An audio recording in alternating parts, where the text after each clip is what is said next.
আমটা যখন প্রথম বাসায় নিয়ে এসেছে আমার হাসবেন্ড, তখন দেখে বেশ ভালো লেগেছে। ঠিক কালারটা কিন্তু এরকম ছিল। তো ভাবলাম যে আস্তে, আস্তে এটা রেখে দেই। তো এটা কিন্তু আর আমার ধরা হয়নি। তো এই যে দেখতে, দেখতে এখন কিন্তু আমটার ঠিক এই অবস্থা হয়েছে। ঠিক এমনই আমটা যখন হাতে নিলাম তখন অনেক কিছু ভাবলাম যে আমাদের জীবনটা ঠিক এমনই। এই যে আমরা আমাদের শরীরের কত রূপচর্চা করি, সাজাই।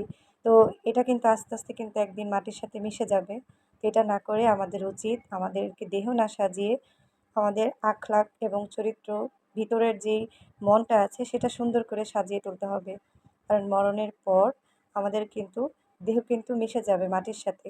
কিন্তু আমাদের যেই আমল আছে বা যেই আমলগুলো আমরা করেছি সেটা নিয়েই কিন্তু আমাদের সবকিছু বিবেচনা করা হবে। এই তো আমরা দেখে এটাই মনে হয়। ক্ষণস্থায়ী দুনিয়ায় আমরা কেউই চিরকাল বেঁচে থাকবো না। সবারই একদিন চলে যেতে হবে।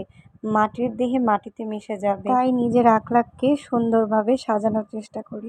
কথাগুলো কেমন লাগলো অবশ্যই কিন্তু আপনারা কমেন্ট করে জানাবেন এবং ভালো লাগলে শেয়ার করে দেবেন। আল্লাহ হাফেজ। আসসালামু আলাইকুম।